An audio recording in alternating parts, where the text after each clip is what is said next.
وسلام على عباده الذين اصطفى أما بعد فأعوذ بالله من الشيطان الرجيم بسم الله الرحمن الرحيم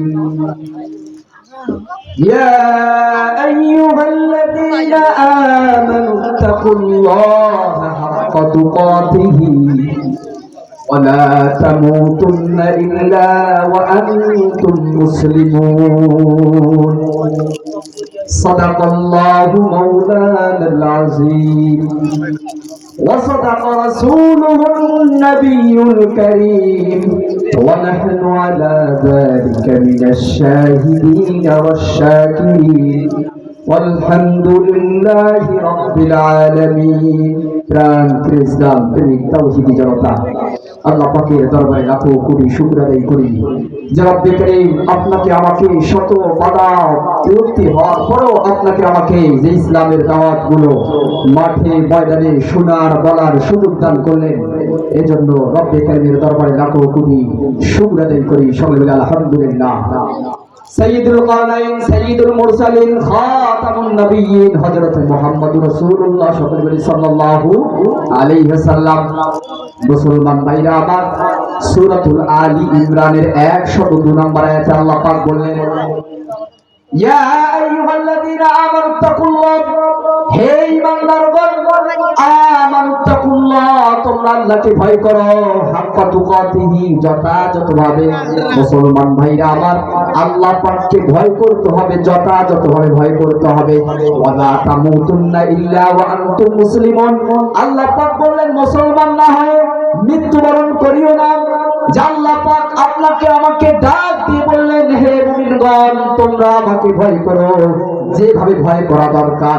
মুসলমান ভাইরা আমার, বাংলার জমিনে যেভাবে আল্লাহকে ভয় করতে বলেছেন, এই পরিমাণ যদি আজকের মুসলমান জাতি আল্লাহকে ভয় করতে পারত, কত দুর্নীতি ডাকাত বদমাশের বাচ্চাগুলো আল্লাহকে যদি সঠিকভাবে ভয় করত, তাহলে বাংলার জমিনে চোর ডাকাত বদমাশ জিনাখুরি গাঁজাখুরি আর থাকতো না। চিৎকার দিয়ে বলুন ঠিক কিনা?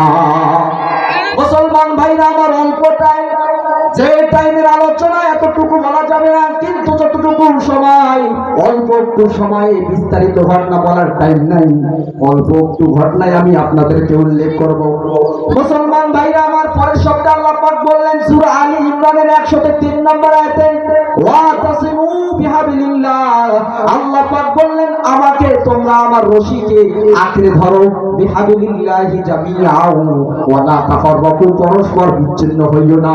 মুসলমান ভাইরা আমার, আপনি যাই হন, চাকরিজীবী হন, ব্যবসায়ী হন, আপনি যে দলের নেতা হন, আল্লাহর রশিকে যদি আপনি শক্তভাবে আঁকড়ে ধরেন, আমার মনে হয় কোন বাতিল নাস্তিক মুরতাদের বাচ্চাগুলো হাজার ষড়যন্ত্র করার পরও আপনাকে বাধা করতে পারবে না, আপনাকে ধ্বংস করতে পারবে না।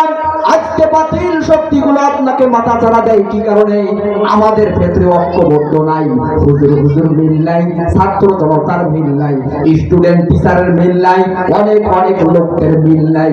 আই মিলামিশা না থাকার কারণে বাতিল শক্তি, হিন্দু বলেন, জাহিল বলেন, নাস্তিক বলেন, ইহুদি বলেন, খ্রিস্টান বলেন, যাই বলেন, পৃথিবীর সমাজটাকে ধ্বংস করার জন্য, মুসলমানদেরকে নষ্ট করার জন্য তারা পায়চারা করতেছে। কথা বলেন ঠিক কিনা?